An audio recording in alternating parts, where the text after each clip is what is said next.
Ninong kung tawagin ng menor de edad na magkakapatid ang kanilang kapitbahay. Si Ninong panay alok daw ng ayuda sa tuwing dadalhin sa kanya ng PWD na ina ang kanyang mga anak. Yung pala, kapalit ng pagkain na binibigay sa pamilya, si kapitbahay minomolestya na di umano ang mga musmos na walang kamalay-malay. Wala kang patawad, Ninong! March 17, 2025, nakatanggap ang resibo ng isang nakababakalang mensahe. Ang reklamo ng 50 taong gulang na si Tonyo, hindi niya tunay na pangalan. Pinagsamantalakan daw ng isang lalaki ang 2 menor de edad. Ang mga biktima, anak ng pamangkin niyang isang person with disability o PWD. Nangyari ka ako yun, sabi ko, gano'n nakatagal yan? At saka ilang beses na, sabi niyan, matagal na po, grade 3 pa po ata ako. Ay, ilang beses? Maraming beses na po, sabi gano'n. Nagsimula raw ang lahat noong March 14, 2025 nang mapansin ni Tonyo na lumalaki ang tiyan ng 14 na taong gulang na apo niyang si Rhea, hindi niya tunay na pangalan. Hindi rin nila alam, kaya lang nalaman nila nung nagbabago yung shape ng katawan ng bata. Sinabi niya sa nanay niya na, nanay, tingnan mo yung anak ni sabi ganun, parang buntis. Dahil person with disability at hirap sa pag-intindi ang ina ng dalagita, tinanong ni Tonyo ang 11 taong gulang na kapatid ni Rhea na si Nika kung may nalalaman siya. Ayaw pa rin umamin ng bata. Tapos, ang nagkwento, yung kapatid. Una, hindi niya inaamin na kasali siya, pati siya, biktima. Lumilang pa doon ng ilang oras, tapos sinabi sa pisang pamangkin ko na, pati ako din, tita. Sinalbahe din ako. Nang ipa-pregnancy test nila si Rhea, dito na nakumpirma na nagdadalang tao nga ang dalagita. Ito po yung isang PT. Piniti ko po yung pamangkin ko. Dahil kasi nakikita ko kasi na iba yung hugis ng katawan niya. Hindi naman taba eh. Kaya ang ginawa ko, bumili ako ng PT. Piniti ko siya at nagtulain siya. Ang pagkumpirma sa pagbubuntis ni Rhea, nasundan na raw ng iba pang nakababakalang revelasyon tungkol sa tunay na sinapit ng dalagita. Ang itinuturong ng molestya raw kay Rhea, ang kapitbahay nilang kung tawagin ay Ninong. Sa nagdaang mga taon, panay alok daw nito ng pagkain at iba't ibang ayuda sa pamilya. Pero ang pagmamagandang loob ng pinagkatiwalaan nilang Ninong, may kapalit daw palang pananamantala sa kanilang kamusmusan. Ang salita ng pamangkin kong 11 years old, ang sabi niya, dati pa ginagawa sa kanila, noong nakaraang taon pa. Pinagbasihan ko yung ultrasound niya, tsaka noong nakaraang taon. March 19, 2025, nagtungo ang tiyaki ng mga bata na si Rona sa police station at kanilang barangay hall para magpa-blotter. Nagpunta po sila dito, tapos sinasama na po nila yung isang nangangalang na siya rin din pong gumalaw doon sa 14 years old, pinabuntes. Kinwento po nila yung buong pangyayari kung ano po yung naganap sa kanila, simula-simula. Inilahad sa reklamo na pinagsamantalahan daw ng kapitbahay na si Jaime, sina Rhea at Nika, hindi nila mga tunay na pangalan. Napakasakit po. Dahil po sa ginawa nila sa pamangkin ko, gusto ko talaga makulong talaga siya. Gusto ko nga habang buhay siyang makulong. Hanggang saan doon na siya mamatay sa ginawa niya sa pamangkin ko. Nang kausapin ng social workers ng barangay ang magkapatid, lumalabas na bukod kay Jaime, may 2 lalaki pa raw na nang molestya rin sa mga dalagita. Ayon po sa salaysay ng mga bata na ginagalaw sila ng mga ito. Sa kasalukuyan ay 3 buwan buntis si Nang mapag-alaman ng barangay ang nangyari, labis silang nabahala. Itong kaso nito is first time na pong nangyari na meron pong minor de edad na talagang minolestya ng mga mas nakatatanda sa kanila. Sa gabay ng mga kamag-anak ng dalagita at ng barangay, sinubukang ikwento ni Rhea ang naranasan niya sa mga kamay ni Jaime.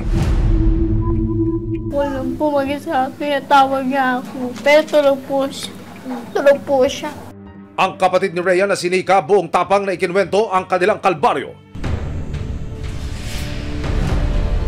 Sabi po na Ninong, nandun sa kwarto. Pinulong po sa ate ko, tapos sinabi po ng ate ko Tara dito, sasabihin ako sa'yo. Ikaw magsasabi sa sabi ni Ninong, ikaw, papatayin daw tayo. Natakot po ako mabuntis yung kapatid ko eh.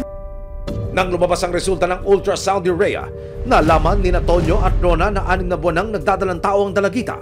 6 na buwan na pala siyang buntis, hindi namin alam. Okay lang po na lumaki yung bata na basta makulong lang siya. Tanging hiling ng mag-anak, mapanagot si Jaime at 2 pang inireklamong sina Ingo at Enyong. Di nila mga tunay na pangalan, pero si Jaime, naglaho na raw na parang bula. Tumakas na nga siya baka ako hindi na siya bumalik dahil nga nagtatago na nga Pero dapat nga po nung araw na yun, gusto ko makulong na talaga nun Habang sina Ingo at Enyong naman, sinusubukan pa raw na makipag-areglo sa pamilya. Bumot yung 2 matanda. Kahapon nagpunta pa rito yung matanda, ba't daw nasasali? Hindi lang ako nakapagpigil. Baka ako sabi ko sa kanila, magsilayas kayo dito. Sa husgado na lang kako tayo magharap. March 26, 2025, kasama ang resibo. Sinubukang hanapin ng mga kamuni ng barangay sina Jaime, Ingo at Enyong upang makuha ang kanilang panig. Regarding sa mga batang na-molest siya, i-assist nyo, puntahan sa bahay para magkaroon lang ng linaw yung inaakusa sa kanila.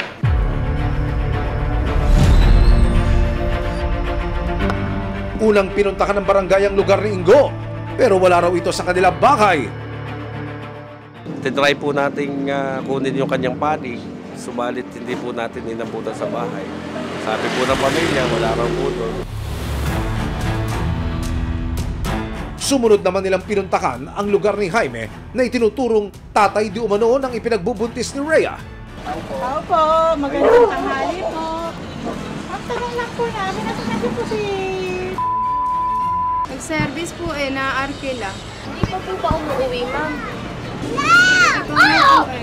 Since po nung nagpunta po tayo, nung makalawa, hanggang ngayon po, nasa biyahe pa rin. Yun po sinasabi. Paulit-ulit po sinasabi na nasa biyahe. Pumarap sa resibo ang isa pang inireklamo na si Enyong. Iginit niya na walang katotohanan ang mga paratang sa kanya ng pamilya ng mga dalagita. Walang pinaralaman dun. Dinadala niyo pa raw po dito sa kwarto. Naku, madadala may kasama ako dito. May natutulog na lalaki sa Kapagala. Nakatira sa akin, may mag-inang nakatira dito. Paano masasama dito, mapapasok dito? So, ibig sabihin po, wala, hindi niyo po ginalaw yung mga bata. Hindi, magkagalawin ko yung bata, may sarili ko pag-iisip. Sa kabila ng pagtanggi ni Enyong sa pangyayari, patuloy raw na ipaglalaban ni Rona at Tonyo ang hustisya para sa sinapit ni Rhea at Nika. Yun hong pagsasampa ng kaso, hindi po yung biro. Mahaba ang proseso at saka yung pagdaraanan natin hindi ho ganun kadali. Pero ano ho ang nagtulak sa pamilya para ituloy ang laban na ito? For justice po. Gusto ko lang po kasing magkaroon ng justice yung mga pamangkin ko. At para hindi na po maulit to. Maraming kababaihan na po na pinagsamantalahan niya, wala lang pong nagrereklamo. Sa ngayon po, hindi ko po ito palalampasin. Kaya po lumapit po ako sa resibo para matulungan po kami. March 27, 2025, kasama ang resibo. Formal lang nagsampa ng reklamo sa Philippine National Police Women and Children Protection Center si Rona.